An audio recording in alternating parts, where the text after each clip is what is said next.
o mercado para ele, para Max Verstappen, seu xará, pode se abrir, se ele quiser, vai depender muito da decisão que ele tomar e dependendo também do carro que a Red Bull vai oferecê-lo.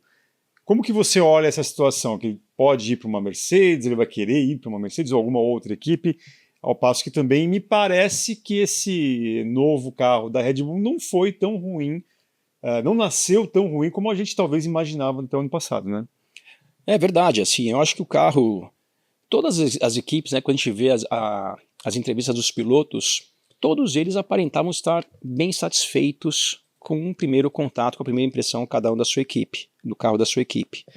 E o Verstappen não foi diferente disso, né? A Red Bull também, que além de ter um carro novo, como todo o grid da Fórmula 1 com regulamento novo, tem também agora a estreia do motor da Red Bull Powertrains em junção com a Ford, também é uma novidade na categoria. Agora o Max Verstappen, eu acho que ele está num nível de mercado, vamos falar assim, acima do resto do grid da Fórmula 1.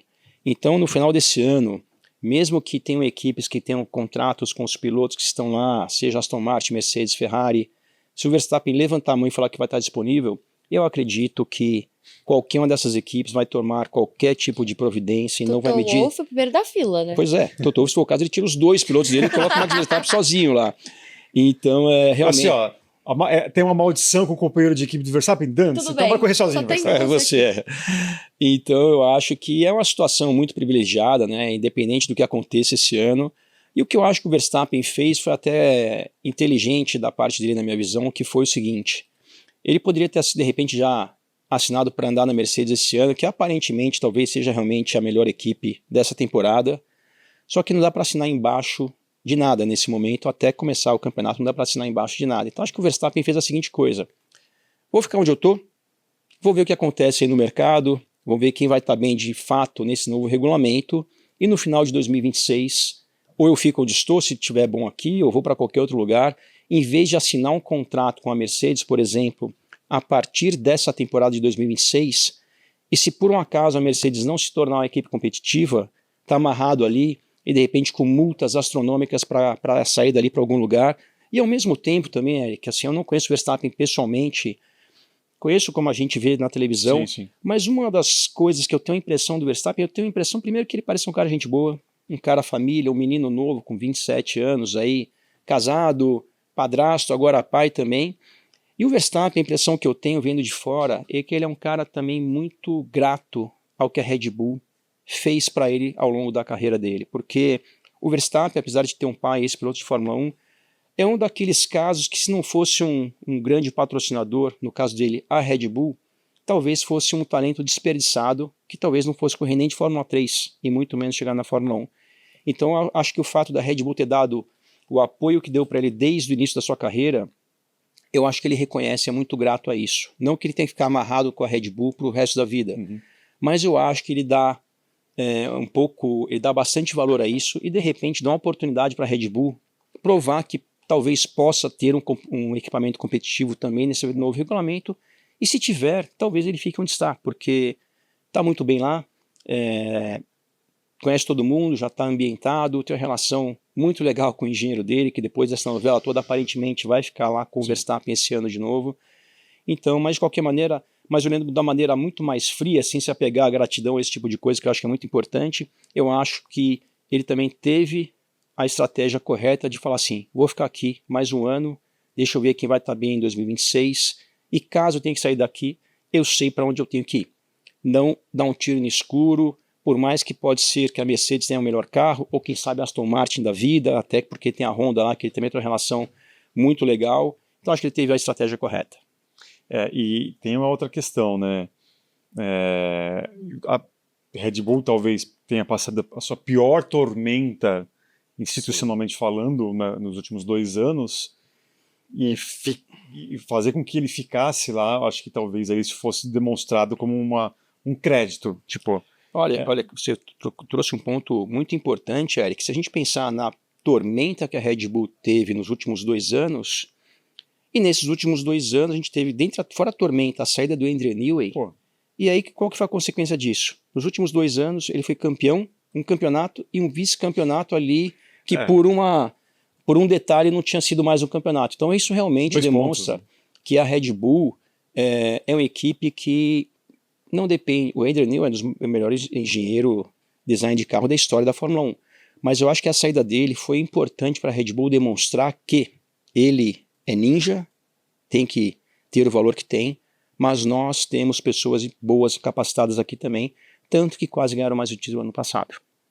Inclusive quem falava muito isso era o Rico Penteado, né? Tá aqui, vira e mexe tá aqui, a gente vai voltar com o Rico Penteado ainda nessa nova fase dele trabalhando na Audi. Ele fala, né, ele chegou a comentar uma vez que tinha gente na Red Bull que deixou a Red Bull porque os louros, né, os créditos de algum bom trabalho iam sempre para ele.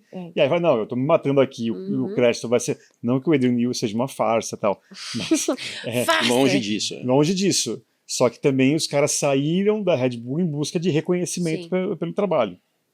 Então, vamos ver. E aí tem uma questão também que eu acho que pode acontecer, que vai interferir pro Verstappen ficar ou não na Red Bull, Isa.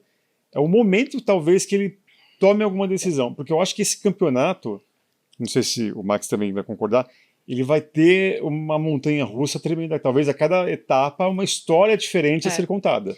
Por questão de desenvolvimento, né? Eu acho que o Verstappen, ele depende até mais desses fatores externos do que propriamente dito a Red Bull para ele ficar ou não. Porque a gente sabe que ele já está de saco cheio do calendário grande, ele está de saco cheio desses compromissos off-pista, de mídia e de tudo isso. Ele gosta muito de corridas endurance, então a probabilidade dele ficar aí, né, cansado de tudo isso e ir para onde ele pode só correr, sem ter que fazer muita coisa fora da pista, ela é grande. E vale lembrar que o contrato dele oficialmente acaba em 28, então a gente entra numa época interessante que ele vai estender, ainda na teoria tem mais 2 anos, mas ele vai começar a trabalhar, a Red Bull vai começar a tentar estender esse contrato dele, vai ter uma renovação, ele vai sair. Então a gente entra num ponto muito interessante do Verstappen, que ele pode ou ficar na Red Bull, renovar, mas não renovar e sair da categoria, ele pode ir para outra equipe. Então o Verstappen se torna uma movimentação muito importante no mercado, não só para 27, mas para 28 também. Sim. E então, exatamente, concordo 100% com o que a Isa está falando, e isso também é uma característica do Verstappen, né, que a gente não vê muito em outros grandes nomes do automobilismo em geral, principalmente na Fórmula 1, né? O Verstappen, que tem, se não me engano, 27 anos, ele fala em sair da categoria.